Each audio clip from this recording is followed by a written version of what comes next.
قانون قدرت ہے کہ جب کوئی شخص گناہ کے راستے پر چلتا ہے تو قدرت اس کے راستے میں ایک چھوٹی سی رکاوٹ رکھ دیتی ہے۔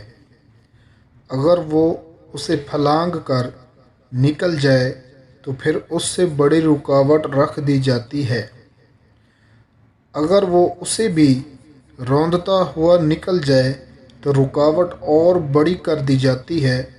اگر شاہراہ مسیحت کا مسافر قدرت کی رکھی ہوئی چھوٹی بڑی رکاوٹوں کو توڑتا ہوا روندتا ہوا نکل جائے تو پھر اسے کھلا چھوڑ دیا جاتا ہے۔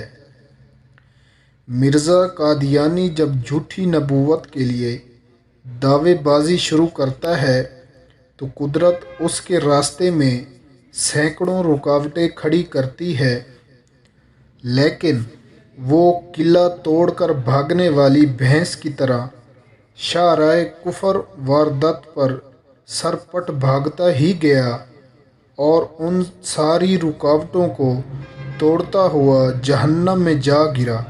مرزا قادیانی کو انتہائی خوفناک ہیضہ ہوا اور منہ اور مقعد دونوں راستوں سے غلاظت بہنے لگی۔ اتنی ہمت بھی نہ تھی کہ رفع حاجت کے لیے لیٹرین تک جا سکے، اس لیے چار پائی کے پاس ہی غلاظت کے ڈھیر لگ گئے۔ مسلسل پخانوں اور الٹیوں نے اس قدر نچوڑ کر رکھ دیا کہ اپنی ہی غلاظت پر منہ کے بل گرا اور زندگی کی بازی ہار گیا۔ کائنات میں شاید ہی کسی کو ایسی ہولناک اور عبرتناک موت آئی ہو۔ تدفین تک منہ سے غلاظت بہتی رہی، جسے بڑی کوشش کے باوجود بند نہ کیا جا سکا۔